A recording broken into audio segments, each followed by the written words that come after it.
Assalamualaikum warahmatullahi wabarakatuh. Kembali lagi di channel Pena Islam. Kali ini kita akan membahas tentang menghindari minuman keras, judi dan pertengkaran ya. Ya, oke, sebelum membahas tentang materi ini, alangkah baiknya kita berdoa mudah-mudahan uh, proses pembelajaran kita berlangsung dengan baik dan kita dapat menerima ilmu yang diberikan oleh Allah Subhanahu wa taala ya. Meskipun pembelajarannya melalui video seperti ini ya. Nah, baik. Materi tentang menghindari minuman keras, judi dan pertengkaran ini adalah materi yang harus kita kuasai sebagai umat Islam karena ini berhubungan dengan kehidupan kita sehari-hari ya. Karena kehidupan modern ini ternyata banyak sekali ujian dan cobaannya ya. Di antara ujian dan cobaan itu yaitu minuman keras, kemudian perjudian dan juga permusuhan atau pertengkaran seperti itu ya. Nah, ternyata perjudian, kemudian minuman keras, kemudian juga permusuhan itu ternyata budaya orang-orang jahiliyah pada zaman dulu gitu ya. Jadi kalau kita sekarang mempraktekkan hal-hal seperti itu, kita bermabuk-mabukan, kita berjudi, kita bertengkar, bermusuhan dengan orang lain atau sampai melakukan peperangan gitu ya. Itu sama dengan kita kembali kepada masa lalu yang disebut sebagai masa jahiliyah atau zaman jahiliyah. Nah, bermabuk-mabukan dan judi itu adalah budayanya orang-orang jahiliyah pada waktu itu ya. Selain menyembah berhala. Kemudian eh, tidak jarang akibat dari bermabuk-mabukan dan berjudi itu saling bertikai, saling bertengkar, sehingga timbullah perpecahan bahkan peperangan antar kaum ya atau antar suku. Nah, ini sering sekali terjadi di tanah Arab seperti itu pada waktu itu ya, pada zaman jahiliyah. Maka eh, zaman jahiliyah ini menjadi zaman yang sangat mencekam ya, kelam sekali pada waktu itu. Karena umat manusia berada pada titik terendah dari peradaban sosialnya atau peradaban manusia ya. Selain dari kehidupan mereka yang penuh dengan kemaksiatan di waktu yang sama yaitu di zaman jahiliyah, juga mereka seakan-akan tidak punya arah kemana hidup ini harus berjalan seperti itu. Maka disebutlah zaman itu sebagai zaman jahiliyah. Jahiliyah itu kan bahasa Arab yang artinya yang berasal dari kata jahlun ya. Jahlun itu artinya bodoh atau gelap ya. Jahlun. Nah, jahlun itu artinya bodoh atau gelap. Atau bisa juga sesat gitu ya. Nah, sebelum akhirnya datang Rasulullah Shallallahu Alaihi Wasallam sebagai penyelamat umat gitu ya. Nah, dengan datangnya atau dengan diangkatnya Rasulullah Nabi Muhammad Shallallahu Alaihi Wasallam menjadi utusan Allah, maka ajaran-ajaran dan budaya-budaya yang tidak benar dihilangkan, diganti dengan budaya-budaya yang baik seperti itu. Nah, kita pelajari ya tentang larangan minuman keras. Kenapa sih minuman keras itu dilarang? Nah, ini kita harus paham dan harus mengerti bagaimana prinsip Islam memandang tentang minuman keras ini. Baik. Jadi di dalam Islam itu minuman keras masuk ke dalam kategori khomer, disebutnya khomer ya, khomrun. Jadi khomer itu adalah segala sesuatu yang memabukkan ya. Jadi kalau kita mengkonsumsi apapun sampai kita mabuk, maka itu disebut juga khomer ya. Jadi hukum mengkonsumsi khomer itu jelas haram karena membawa keburukan yang sangat banyak, membawa dampak negatif yang sangat merugikan diri sendiri atau bahkan orang lain, begitu. Nah, jadi dampak negatifnya ini bahkan kalau minuman keras ya atau khomer itu bisa terdiri dari beberapa aspek Di antaranya aspek psikis dan kesehatan. Secara psikis, khamar dapat mempengaruhi pikiran. Nah, ini ya, dapat mempengaruhi pikiran, suasana hati dan kejiwaan seseorang sehingga dapat mendorong pada perilaku yang tidak baik. Yang mempengaruhi pikiran itu kan khamar, minuman keras ataupun yang sejenisnya gitu ya. Itu dapat menyebabkan orang yang mengkonsumsinya hilang akal ya, tidak sadar, dia mungkin bahasa yang sekarang itu ngefly seperti itu ya, ngefly, hilang kesadaran lah intinya, senang berkhayal. Nah, itu kan mempengaruhi pikiran. Dan juga suasana hati, orang yang senang mengkonsumsi khamar, minuman keras dan sejenisnya, itu hatinya sulit untuk dikontrol. Dia sering menghayal tadi ya, sering menghayal, kemudian suka marah-marah, mudah emosi ya, sensitif sekali seperti itu. Sehingga akan mendorong pada perilaku yang tidak baik ya. Ketika mereka ingin melakukan sesuatu, mereka apapun akan dilakukan ya. Mau itu baik caranya ataupun bahkan yang tidak baik pun akan dilakukan. Seperti itu ya. Maka khamr ini ya, minuman keras ini bisa menjadi sumber dari berbagai perilaku-perilaku menyimpang, mencuri, kemudian merusak, kemudian bahkan sampai membunuh ya, melakukan tindakan asusila. Nah, itu bisa diawali ya, seringnya diawali oleh minuman keras.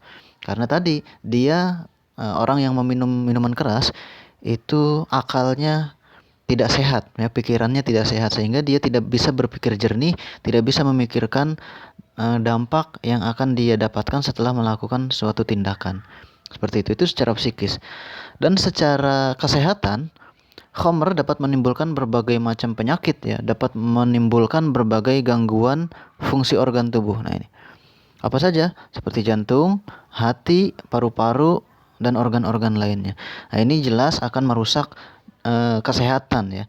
Orang yang senang mengkonsumsi minuman keras itu akan rentan terkena penyakit jantung, hati, paru-paru, kemudian hipertensi dan lain-lain seperti itu. Nah, yang termasuk ke dalam kategori khamr itu banyak ya. Selain minuman keras, ada juga narkoba ya. Narkoba itu kan banyak jenis-jenisnya. Ada kokain, ada sabu, ada pil ekstasi ya, banyak lah pokoknya. Nah, itu juga termasuk ke dalam kategori khamr. Kenapa? Karena sifatnya yang memabukkan. Setiap yang memabukkan maka itu dikategorikan ke dalam khamr, dan setiap khamr itu hukumnya haram untuk dikonsumsi. Nah, ini ada dalilnya di dalam surat Al-Maidah ayat 90 sampai 91. A'udzubillahi minasyaitonirrajim. Ya ayyuhallazina amanu innamal khamru wal maisiru wal ansabu wal azlamu rijsum min amali syaitani fajtanibuhu la'allakum tuflihun. Innama yuridu syaitanu an yuqi'a bainakumul adawata wal baghdha'a fil khamri wal maisiri wa yasuddakum an dzikrillahi wa 'anis shalah fahal antum muntahun. Yang artinya, hai orang-orang yang beriman, sesungguhnya meminum khamar, berjudi, berkorban untuk berhala, mengundi nasib dengan panah adalah termasuk perbuatan setan. Maka jauhilah perbuatan-perbuatan itu agar kamu mendapat keberuntungan. Sesungguhnya setan itu bermaksud hendak menimbulkan permusuhan dan kebencian di antara kamu lantaran meminum khamar dan berjudi itu, dan menghalangi kamu dari mengingat Allah dan sholat. Maka berhentilah kamu dari mengerjakan pekerjaan itu. Jadi jelas ya bahwa ternyata meminum khamar itu adalah di antara perbuatan setan ini ya, termasuk perbuatan setan. Jadi sebagai orang beriman tentu saja kita tidak boleh mengikuti perbuatan-perbuatan setan, karena kata Allah setan itu adalah musuh yang nyata bagimu. Kemudian di dalam hadis juga dikatakan ya, ada bahwasanya An Ibni Umar anna Rasulullah sallallahu alaihi wasallam qala kullu muskirin khamrun wa kullu muskirin haramun. Ini dari Ibnu Umar bahwa Rasulullah sallallahu alaihi wasallam bersabda, setiap yang memabukkan adalah khamar dan setiap yang memabukkan adalah haram. Jadi Setiap yang memabukkan di sini, kata kuncinya adalah setiap yang memabukkan. Jadi tidak hanya minuman keras ya, narkoba pun sama. Atau bahkan kita mengkonsumsi makanan yang halal pun, misalnya air minum lah, air putih gitu ya. Air putih atau air mineral. Kemudian kita minum sebanyak-banyaknya sampai kita mabuk. Misalkan begitu ya. Minum sebanyak-banyaknya misalnya berapa berapa liter gitu sampai kita mabuk, maka itu juga haram ya. Karena itu jelas-jelas berlebihan. Apalagi ini minuman keras ya, minuman beralkohol ya. Kemudian arak itu sama juga minuman keras. Dan narkoba itu adalah khamar, termasuk ke dalam kategori khamar dan itu haram hukumnya. Seperti itu ya. Nah, kita lanjutkan kepada pembahasan judi. Judi itu adalah permainan yang di dalam permainan itu terdapat unsur materi ya.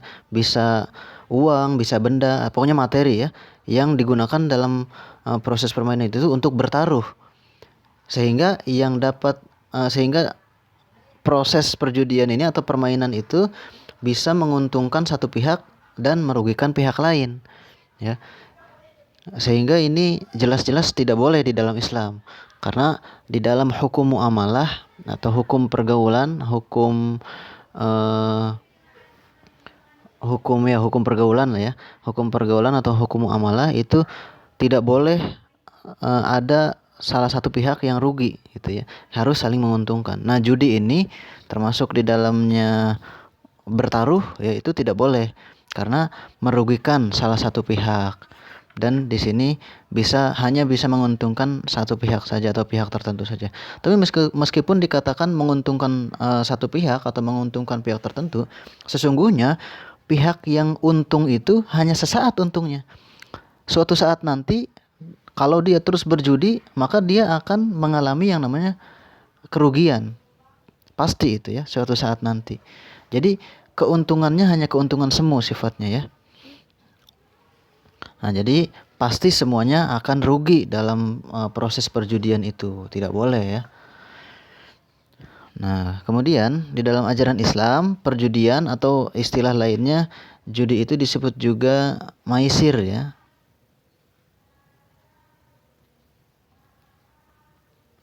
Maisir. Nah, ini maisir ini bahasa Arab yang artinya judi. Hukumnya haram ya, tidak boleh berjudi itu. Ya, mau taruhannya kecil, mau taruhannya besar, namanya judi haram ya. Bentuknya seperti apapun haram. Sekarang kan banyak sekali jenis-jenis judi ya. Ya, mulai dari judi yang kecil, yang ringan-ringan gitu ya, sampai judi yang besar ya, pertaruhan seperti itu. Itu tidak boleh. Apalagi di zaman sekarang mudah ada sistem perjudian online, itu tetap saja tidak boleh ya. Karena hal itu dapat menimbulkan dampak negatif yang menyebar ya, meluas. Kalau judi itu dampaknya meluas. Artinya meluas itu bukan hanya bagi dirinya yang melakukan, tetapi juga bagi lingkungannya. Kenapa seperti itu? Nah, nanti akan dijelaskan ya. Nah, ini ada selain dalilnya itu, selain yang tadi ya, surat Al-Maidah ayat 90 sampai 91 itu sama seperti dalil meminum khamr. Di situ tadi juga dikatakan bahwa berjudi juga haram ya. Ada juga di ayat Al-Qur'an yang lain yaitu surat Al-Baqarah ayat 219 ya. Boleh dibuka Al-Qur'annya, ada di dalam surat Al-Baqarah ayat 219. Di situ dikatakan yas'alunaka 'anil khamri wal maisir qul fihima ismu kabirun wa manafi'u lin-nas wa ismuhuma akbaru min naf'ihima. Jadi dikatakan bahwa seseorang atau dalam hal ini mereka menanyakan kepada Nabi Muhammad pada zaman itu ya, pada masa masih berlangsungnya perjudian pada zaman Rasulullah ya.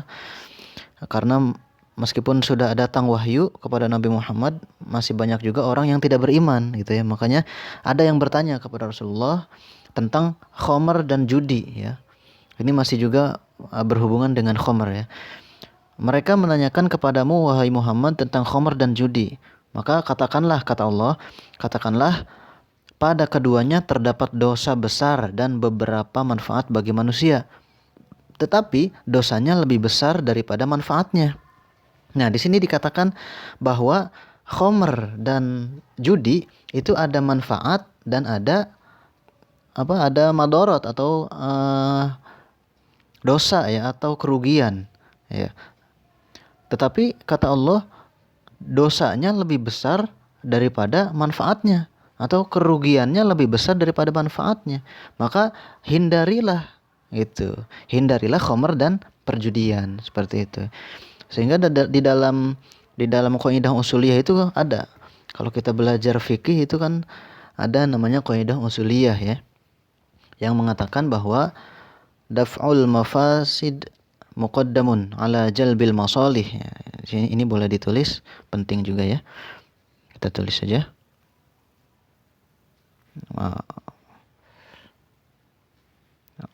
Maaf.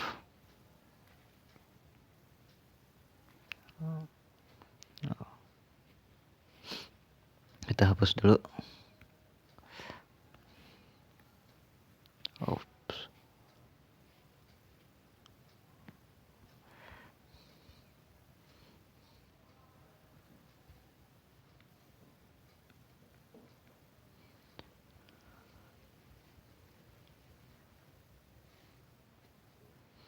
Oke, kita tulis ya. Ini maaf tulisannya agak kurang rapi.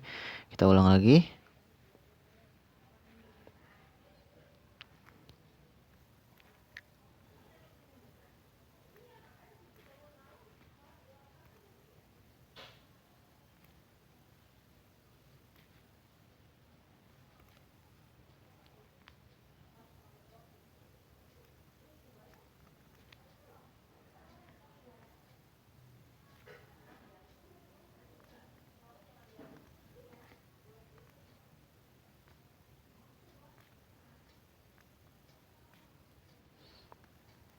Daf'ul mafasid, ini fa ya, mafasid muqaddamun ala jalbil masalih, yang artinya menghindari keburukan itu harus diutamakan daripada mengambil manfaat, seperti itu. Jadi dalam hal ini tadi di dalam surat Al-Baqarah ayat 219 bahwa khamr dan perjudian itu ada manfaat dan ada dosanya. Tetapi karena dosanya lebih banyak daripada manfaatnya, maka lebih baik dihindari, seperti itu ya. Maka kaidah inilah yang berlaku. Daf'ul mafasid muqaddamun ala jalbil masalih ya. Bahwa menghindari keburukan itu harus diutamakan daripada mengambil manfaat. Ya, kita tahu sebetulnya kan bukan narkoba ya, maaf, khamr atau alkohol ataupun beberapa barang seperti psikotropika ya, kemudian ganja gitu ya. Itu kan ada manfaatnya untuk obat-obatan misalkan gitu ya, atau untuk proses penyembuhan. Tetapi ketika disalahgunakan itu menjadi haram ya. Ketika disalahgunakan untuk mabuk-mabukan, ya itu tidak boleh ya. Sehingga lebih baik dihindari ya bagi yang tidak memerlukan. Makanya zaman sekarang kalau mau menggunakan psikotropika atau mau menggunakan bahan-bahan adiktif ataupun jenis-jenis alkohol gitu ya, itu harus ahlinya yang melakukan, atau harus seizin dokter, katakanlah seperti itu ya. Tidak boleh dikonsumsi secara bebas karena dampaknya sangat besar. Nah, ini di dalam hadis juga ada ternyata, man laiba bin nardi faqad asallah wa rasulah ya, bahwa barang siapa yang bermain dadu dalam hal ini berjudi ya, maka ia telah mendurhakai Allah dan Rasulnya. Man la'iba bin nardi faqad asallah wa rasulah. Jadi jangan sampai kita melakukan perjudian. Lah ini tadi dampaknya bukan hanya kepada diri sendiri tapi melebar, merugikan juga orang lain. Seperti apa? Kenapa bisa merugikan orang lain? Karena ini ada dampak-dampaknya, diantaranya menyebabkan kerugian harta, ya ini jelas. Kemudian membuat lupa kepada Allah, ya. Kemudian dapat menelantarkan keluarga, nah ini merugikan keluarga juga, ya. Harta benda dijual, dikuras ya untuk berjudi, untuk membeli narkoba misalkan, sehingga rusaklah keluarga itu, ya. Bukan hanya dirinya sendiri, apalagi juga melibatkan misalnya merugikan tetangga, merugikan orang lain, ini lebih melebar lagi. Menimbulkan permusuhan juga ini ya. Kemudian menyebabkan kemurkaan Allah dan mendatangkan musibah. Ya ini, karena musibah itu ada juga yang didatangkan oleh Allah atau ditimpakan oleh Allah kepada suatu kaum karena durhaka kaum itu atau senangnya berbuat maksiat. Nah, bermabuk-mabukan, kemudian berjudi, itu diantaranya adalah maksiat kepada Allah atau durhaka kepada Allah. Maka bersiaplah kalau lingkungan kita banyak melakukan kemaksiatan, diantaranya mabuk dan berjudi, maka tidak akan lama kemurkaan Allah akan datang dan kemudian musibah akan tertimpa kepada kita. Seperti itu ya. Maka kewajiban kita ini sekarang ya, bukan hanya menghindarkan diri kita sendiri dari perbuatan-perbuatan maksiat seperti minuman khamr dan judi ya, tetapi juga mencegah orang lain untuk berbuat hal-hal seperti itu ya, agar diberkahi hidup kita, lingkungan kita diberkahi, seperti itu. Kita lanjutkan. Setelah khamr dan perjudian, nah ada pertengkaran. Ini banyak sekali di lingkungan kita sekarang ya, apalagi anak-anak muda ya, ribut terus sampai tawuran antar siswa, tawuran antar warga ya, antar pemuda. Itu biasa sekarang ya, padahal itu tidak boleh. Kenapa hal itu bisa terjadi? Karena kita tidak bisa membedakan antara perbedaan dengan perpecahan. Nah, ini ya penting. Nah, dalam proses pergaulan antar sesama memang tidak jarang terjadi perselisihan dan perbedaan pendapat. Itu hal-hal yang biasa, wajar-wajar saja. Maka harus disikapi dengan penuh kedewasaan dan saling menghargai. Kalau ada perbedaan, ya tidak perlu menjadikan alasan untuk perpecahan ya. Nah, menjadi masalah kemudian ketika perbedaan itu mengarah pada pertengkaran, pertikaian. Maka hal itu akan menimbulkan efek negatif. Ini sangat berbahaya. Apalagi kalau pertengkaran, pertikaian itu bisa menimbulkan tindak kriminal ya, kekerasan. Tadi itu tawuran, pertengkaran, perkelahian, bahkan sampai terjadinya pembunuhan ya. Ini jelas-jelas bukan hanya melanggar hukum Allah, tetapi juga melanggar hukum negara ya, atau hukum pidana. Maka jangan sampai terjadi perpecahan. Lebih baik bersatu daripada berpecah belah, seperti itu kan. Di dalam peribahasa kan ada esa hilang dua terbilang. Jadi kalau esa itu kan artinya persatuan ya, satu kesatuan. Jadi kalau persatuan kita hilang, runtuh, maka akan terjadi perpecahan. Kelompok yang tadinya satu menjadi kelompok, dua kelompok, menjadi tiga kelompok, terus menjadi perpecahan seperti itu. Itu tidak baik ya. Kita menjadi kuat karena kita bersatu. Maka dari itu perbedaan itu justru harus menjadi alasan untuk kita bersatu, bukan kemudian menjadi alasan untuk berpecah belah. Kita bersatu karena kita berbeda, seperti itu ya.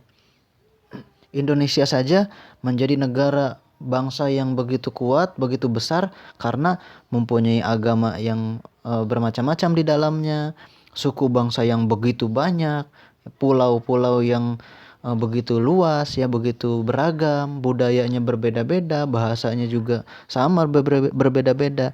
Tapi itu bukan alasan untuk saling menjelekkan antar sesama. Justru sebaliknya, harus menjadi alasan untuk kita bersatu, seperti itu ya. Nah, jadi Islam itu mengajarkan kita untuk memelihara ya, memelihara kehidupan, bukannya merusak ya. Apalagi sampai bertikai, membunuh. Di zaman dulu kan peperangan itu biasa ya, sampai ada perang antar suku, antar kaum, bahkan perang dunia. Nah, jangan ya. Kita ini kan harus menjadi bangsa yang merdeka, bangsa yang damai seperti itu. Termasuk dalam lingkungan kita, di lingkungan sehari-hari kita gitu ya, antar tetangga harus damai, antar keluarga apalagi harus damai, antar teman harus damai. Itu firman Allah ini di dalam surat Al-Maidah ayat 32. A'udzubillahi minasyaitonirrajim. Min ajli dzalika katabna ala bani Israila annahu man qatala nafsan bighairi nafsin aw fasadin fil ardi faka'annama qatalan nasa jami'an wa man ahyaha faka'annama ahyan nasa jami'a wa laqad ja'atuhum rusuluna bil bayyinati tsumma inna katsiran minhum ba'da dzalika fil ardi lamusrifun.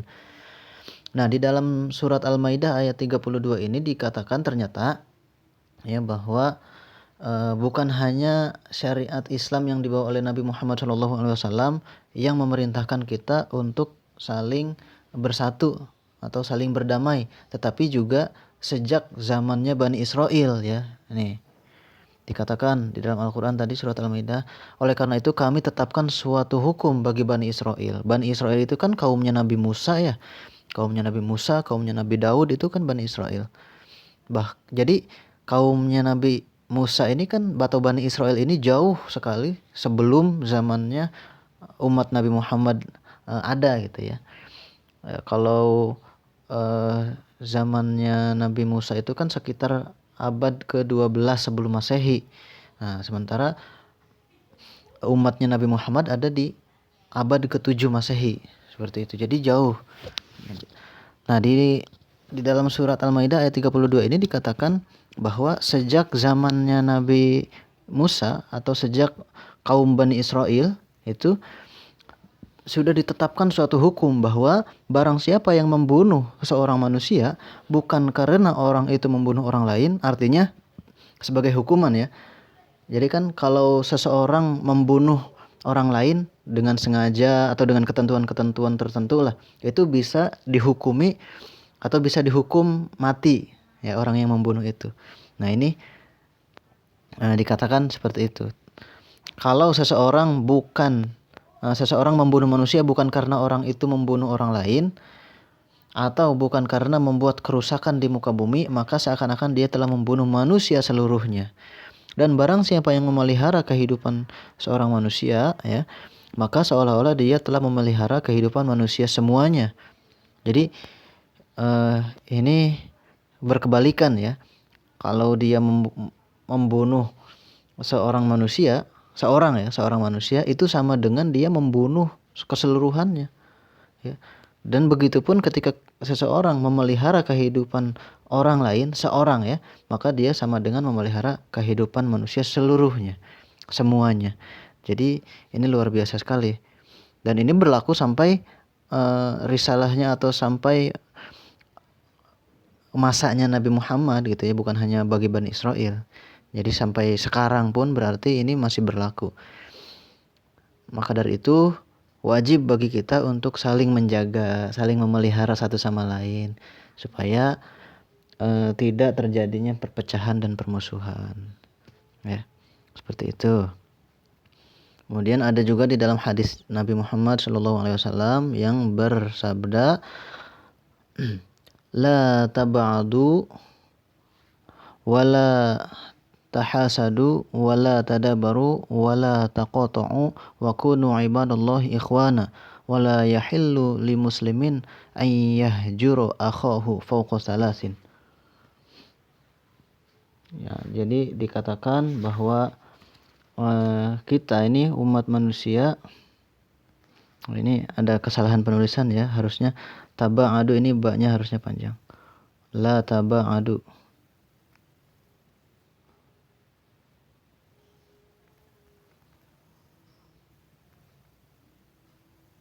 Seperti ini penulisannya ya.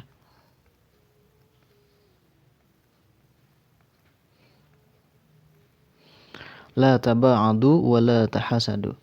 Jadi kita diperintahkan untuk tidak saling membenci, tidak saling hasud atau iri dengki, tidak saling memalingkan muka, tidak saling memusuhi, dan juga kita harus saling menjadikan antar sesama itu sebagai hamba-hamba Allah yang bersaudara.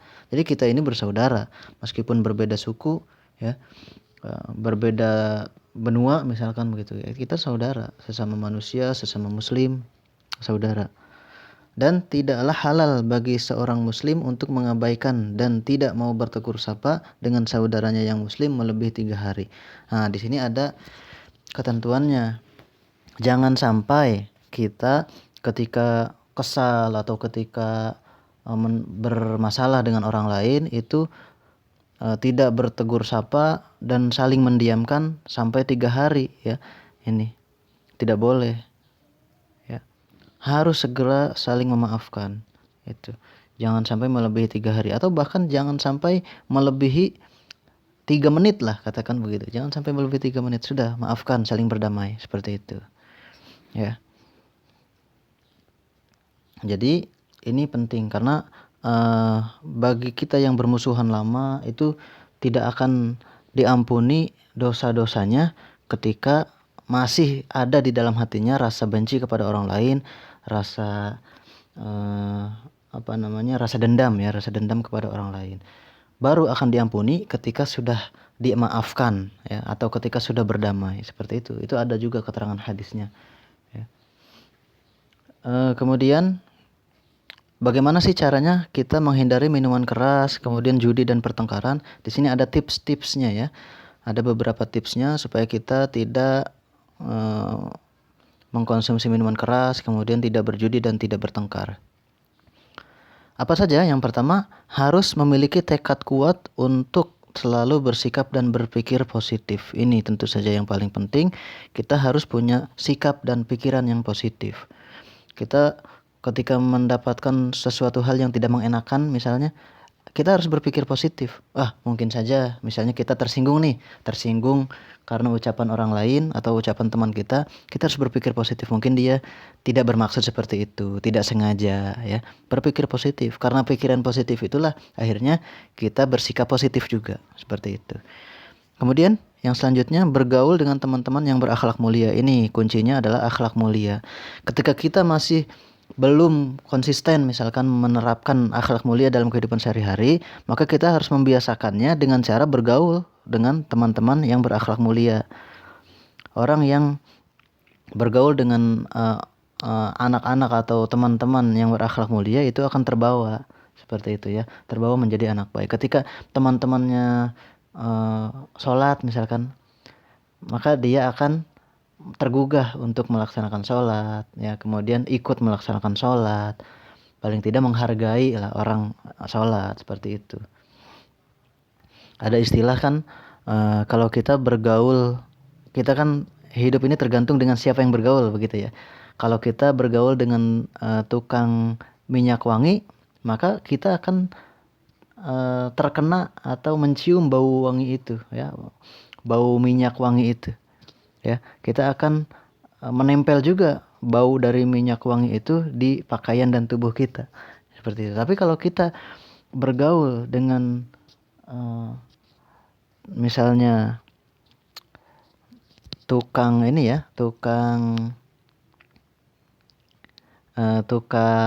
judi, maka kita akan terbawa suasana juga.